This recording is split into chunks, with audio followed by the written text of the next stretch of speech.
This lecture is going to cover care of a patient with Parkinson's disease. For this section, I'm going to put up a couple videos about Michael J. Fox. He's a really great spokesperson for living with Parkinson's disease, so I will make sure that I get those videos up for you to watch. Parkinson's is progressive degenerative neurological disorder of the basal ganglia, and this function is characterized by tremors. So you're going to see shaking, muscle rigidity, and bradykinesia. So that's the slowing of the movement, as well as postural instability. Men and women are affected equally, and this is generally over the age of 50. Michael J. Fox, had a pretty early onset of that. So 15% of those are going to be diagnosed before 40 like he was, and generally that's a genetic role. There's a couple different types here. There's primary Parkinson's, and that cause is unknown, but it's thought to be environmental and genetic factors with a genetic mutation. Secondary Parkinson's can result from trauma, encephalitis, tumors, drugs, toxins, and in the case of like carbon monoxide poisoning, that's going to be reversible. Normally, coordination and involuntary body movement is achieved through the actions of neurotransmitters found in the brain.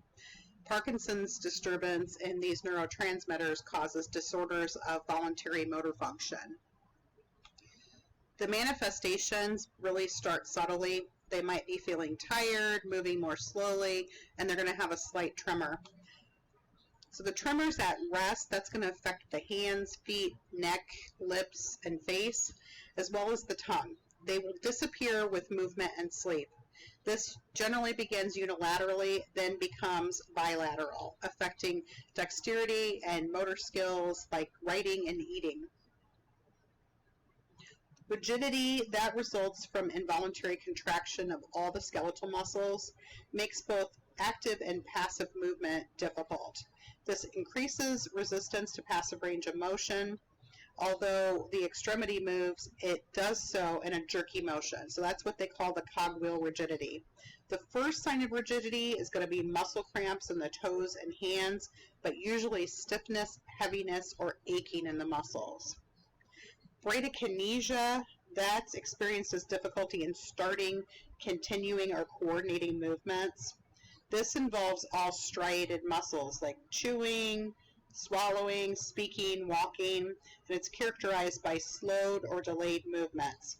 These patients are going to have a mask-like face with a staring gaze, a muffled voice, and sometimes some drooling.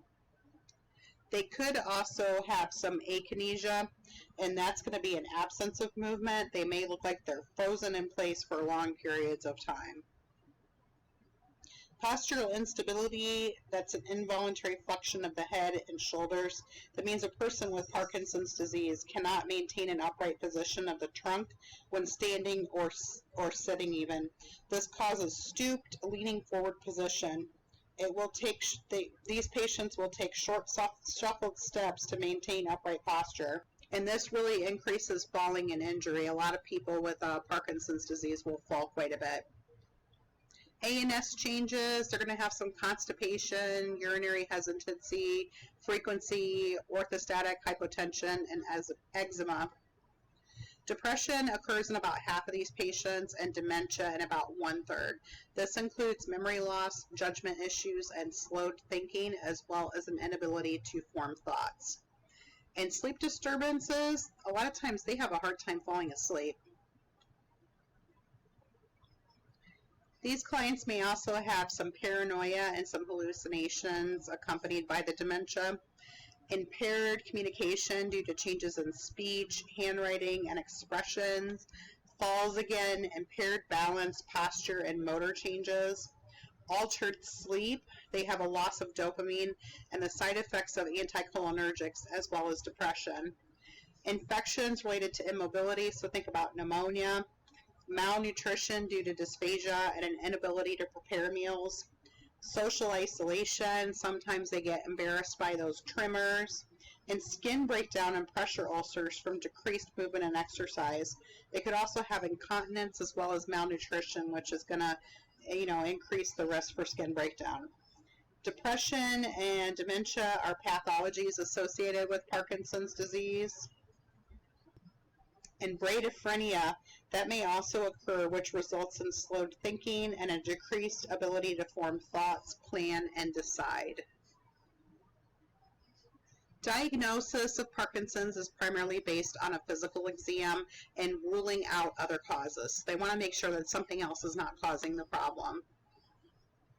You want to make sure that you obtain a current history and physical, because we're really looking at clients with Parkinson's disease as having two of the manifestations of tremors at rest, the bradykinesia, the rigidity, and the postural instability. They might also do a PET scan with these patients. There's really no test that can clearly differentiate Parkinson's from other neurological disorders, but a PET scan will show increased uptake of some of the chemicals. So they look at 6,18-fluorodopa, which is what they're looking at for a PET scan. So these are going to be some of the medications we're going to be looking at in the next slides. And the goal of therapy is to really control manifestations to the best extent possible.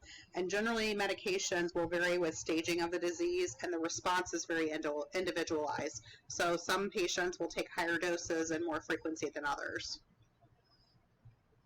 With dopaminergics, we're going to see the levodopa, carbidopa, so that's going to be your Sinemet. And this has a major effect on the akinesia of Parkinson's disease by improving mobility while decreasing muscle rigidity and tumors. The on-off phenomenon occurs after the patient takes the levodopa for several years. It is characterized by unexpected dyskinesia, which is going to be your abnormal movements, and a lack of symptom control. Side effects include nausea, vomiting, darkening of the urine and sweat, dyskinesia, and psychological reactions such as hallucinations. It may take several weeks or even months to start working, and you really want to encourage these patients to take this with food. Just as a side note, and I don't expect you to know this, just to show you how varied Parkinson's disease is, I've seen patients that have to take this medication every 2 to 3 hours in order to maintain symptom control. MOAB inhibitors, this is going to inhibit the enzyme that inactivates dopamine in the brain. These can cause orthostatic hypotension, changes in movement, hallucinations, and confusion. So you're really going to want to make sure you monitor your patients. Generally speaking, I don't see a whole lot of patients on this medication. Usually I see them on Sinemet. Dopamine agonists, these are going to mimic dopamine, and the adverse reactions for these are going to be similar to the levodopa, so nausea, vomiting, and bradykinesia.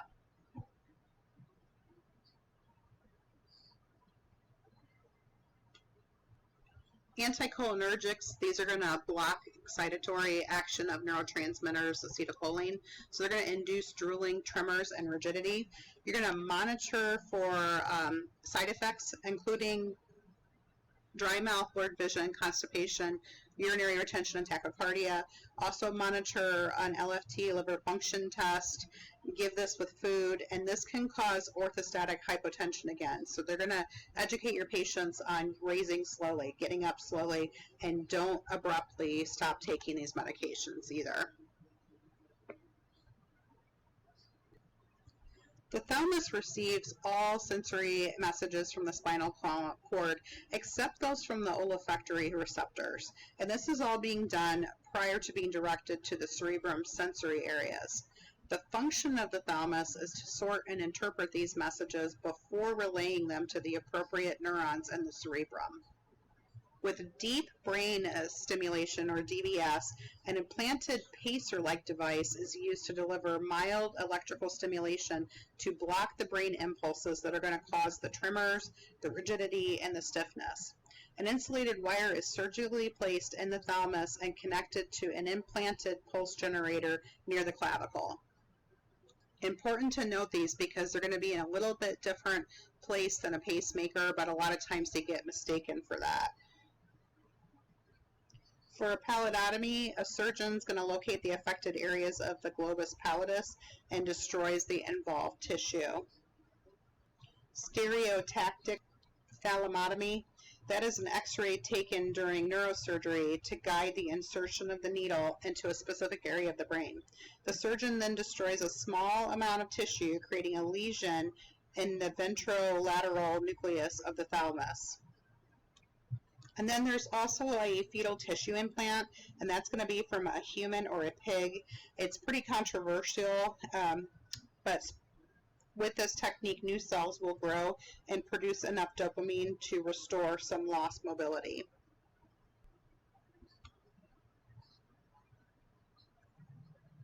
Why are we not moving to the next slide? Nursing care. For impaired mobility, you want these patients to participate in rehab. So PT, OT, range of motion, assisted devices, shoes with Velcro, shoes that are easy to put on, weighted utensils possibly for eating. A lot of times putting a weight on the end of a utensil will help with the tremor. Risk for injury. Get these patients some toilet risers. You want to educate them on putting handrails around the toilet and the tub, avoiding clutter in the home, avoiding the use of area rugs. You want to eliminate things that are going to be a tripping hazard for the patient. Impaired verbal communication with these patients, flashcards, communication boards, and speech therapy is going to be a huge one with them. Imbalanced nutrition, less than body requirements. OT needs to really be working with these patients to make sure that they can eat properly, make sure foods are the right consistency, make sure that you weigh them every week. And really, a lot of times too, you can reduce tremors by having the patient hold something in the opposite hand, because tremors can be reduced by purposeful activity. And I think I mentioned before about also increasing weight. So you can put like a small weight on a utensil to kind of counterweight it. Disturbed sleep pattern, avoid napping around bedtime, develop a routine, limit caffeine and alcohol, darken the room, and decrease noise and stimuli. And risk for aspiration, that goes right back to speech therapy again. Make sure you get the right consistency for your patient's meals. Also be aware of ineffective coping, powerlessness, and disturbed body image. Sometimes these patients get quite embarrassed by their tremors. That wraps up Parkinson's disease, and we'll see you next for the next lecture.